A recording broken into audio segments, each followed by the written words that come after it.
So again, welcome to everyone in this my new video in the General Fire Education. So today we are going to discuss on the topic of disadvantages and challenges about on the forex trading part 11. So everyone ready? So disadvantages and challenges. So आज चाहिँ हामी forex ट्रेडिङमा चाहिँ forex ट्रेडिङको disadvantage र challenges भन्ने टपिकमा discuss गर्छौँ। तपाईहरुले हेर्न सक्नुहुन्छ हैन या बुझ्न सक्नु महसुस गर्न सक्नुहुन्छ हरेक कुराको एउटा फाइदा र बेफाइदा हुन सक्छ।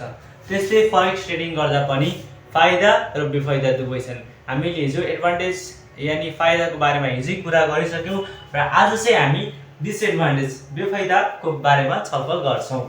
सो फरेक्स ट्रेडिङ गर्दा चाहिँ तपाईहरुले के बेफाइदा च्यालेन्जेसहरु हैन चुनौतीहरु बेहोर्न सक्नुहुन्छ हेर्न सक्नुहुन्छ त। So in first highly risky, यो चाहिँ एकदम गाह्रो काम हो के, मतलब एकदम गाह्रो ट्रेडिङ हो। यो गर्नलाई एकदम तपाईले धेरै दिमाग चाहिन्छ, एकदम रिस्की हुन्छ कि यो रिस्की काम।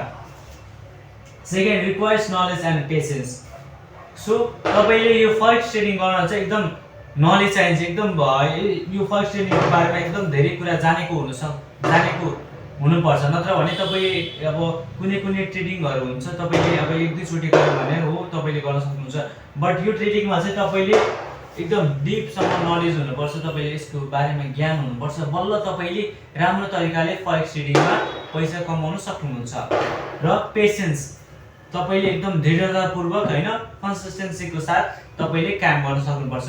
तपाईले अब एकचोटी भयो भनेर तपाईले अब छोड्दिने त्यस्तो तरिकाले हुँदैन, अब भइरहेन भने तपाईले एकदम बन्द सन्द गरेर पनि हुँदैन। सो तपाईले पेशेन्स आफ्नो मनभित्र पेशेन्स राख्न सक्नु पर्यो है। थर्ड नलेज छ emotional management is hard. So यो फरेक्स ट्रेडिङ गर्दा चाहिँ हैन कति मान्छेहरु डिप्रेसनमा पनि जान सक्छ, किनभने तपाईहरुले हैन अब हतारमा धेरै पैसा लगाइदिनु हुन्छ तर पछि गएर त्यो पैसा डुब्न सक्छ। त्यसैले तपाईको लागि इमोसनल ड्यामेज धेरै हुन सक्छ। तपाईले हैन एकदम ओभरथिंकिङ डिप्रेसनमा जान सक्नुहुन्छ, किनभने अब त्यत्रो पैसा लागिसकेपछि गाह्रो हुन्छ नि मानिसलाई गरे। हो तपाईले चाहिँ पेशेन्स, यो पेशेन्स छ नि, यो पेशेन्स राख्न सक्नु पर्यो हैन। इमोसनल म्यानेजमेन्ट राख्न सक्नु पर्यो है। तपाईले बढी पैसा आयो के रे फाइदा भयो भने तपाईले एकैचोटी पैसा बढी हाल्न पनि हुँदैन है। तपाईले एकदम यो ध्यान दिनु पर्ने कुराहरु चाहिँ तपाईले ध्यान दिनु पर्यो है। हाम्रो लास्टमा चाहिँ can lead to addiction or financial loss. तपाईले लिड गर्न सक्नु पर्यो हैन, तपाईले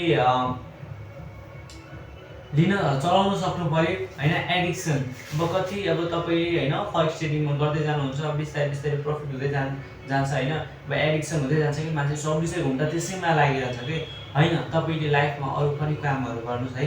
अब फरेक्स ट्रेडिङ गर्नु भइरहेछ भने हो एउटा सर्टेन टाइममा लिनुस् है। म यति बजे चाहिँ फरेक्स ट्रेडिङ गर्छु भने त्यो टाइम तोकेर राख्नु है, अनि त्यति टाइममा त्यो अवधिमा मात्रै गर्नु। तपाई दिनभरि रातभरि त्यसैमा चाहिँ नराख्नु, किनभने त्यसको कारण तपाईले इमोसनल ड्यामेज हुन सक्छ है। तपाईको आय खराब हुन सक्छ, विभिन्न प्रकारका समस्याहरु आइपर्न सक्छ।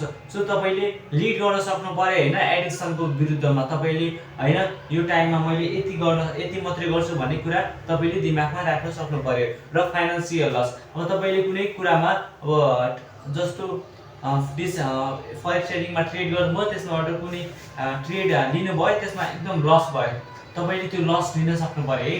तपाईसँग 50,000 को के रे ट्रेड छ, ट्रेड गर्नुभयो, तपाईसँग 50,000 मात्रै छ, त्यो पुरै डुब्यो भने तपाईले गाह्रो हुन्छ नि त। तपाईको अब खाना पनि पर्यो, लाउन पनि पर्यो, तपाईले जति पनि सम्पत्तिहरु छ यसैमा लाग्नु भयो अनि त्यो लसमा गयो भने तपाईलाई घाटा हुन्छ।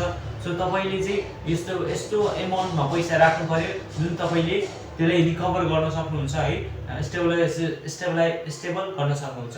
तपाईसँग पुरै पैसा भएको जति पुरै लाउनु भएन, तपाईले जति पैसा पछि रिकभर गर्न सक्नुहुन्छ, चलाउन सक्नुहुन्छ, त्यो अनुसारको तपाईले हेरेर ट्रेड गर्न सक्नु पर्यो। सो आज हामीले डिसएडभान्टेज फरेक्स ट्रेडिङको बेफाइदाहरुको बारेमा जान्यौं र यसमा के चुनौतीहरु आउँदो रहेछ भन्ने कुरा पनि जान्यौं। सो आशा छ तपाईले निकै नै कुनै नयाँ कुरा सिक्नु भयो होला भनेर।